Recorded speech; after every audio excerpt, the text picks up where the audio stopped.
गौतम बुद्ध अपने शिष्यों को अलग अलग घटनाओं की मदद से भी उपदेश दिया करते थे। उनके शिष्यों में एक शिष्य ऐसा भी था जो किसी से ज़्यादा बोलता नहीं था। वह सिर्फ अपने काम पर ही ध्यान देता था। काम पूरा होने के बाद वह एकांत में चला जाता और ध्यान में बैठ जाया करता था।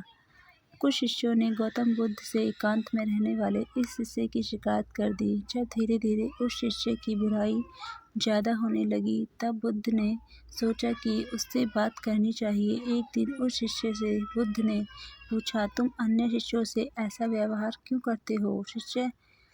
सभी शिष्य तुम्हारी शिकायत कर रहे हैं। शिष्य ने ध्यान से महात्मा बुद्ध की बात सुनी, फिर क्षमा प्रार्थना के स्वर में उनसे बोला, तथागत, मैंने यह तय किया है कि जब तक आप यहाँ हैं, मैं आपसे एकांत और मौन का महत्व समझ लूँ। आपके बाद मुझे इन बातों को कोई और कैसे समझाएगा? उस शिष्य की ये बातें सुनकर बुद्ध को भी आश्चर्य हुआ। वह उसका आशय तो तत्काल समझ गए। उसके साधना और लगन की गहराई से प्रभावित भी हुए, लेकिन उससे कुछ और नहीं बोले। उसके जाने के बाद बुद्ध ने अन्य शिष्यों को समझाया, तुम सबने इस एकांतप्रिय शिष्य की गलत शिकायत की है। तुम लोगों ने उसे जाने बिना उसके बारे में अपनी गलत राय बना ली। तुमने देखा कुछ और, समझा कुछ और। हमें किसी भी व्यक्ति के लिए जल्दबाजी में कोई राय नहीं बनानी चाहिए।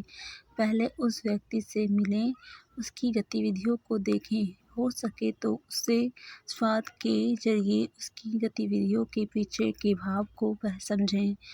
उसके बाद ही किसी नतीजे पर पहुंचना चाहिए। बुद्ध की बातें सुनकर सभी शिष्यों को अपनी गलती पर पछतावा हुआ।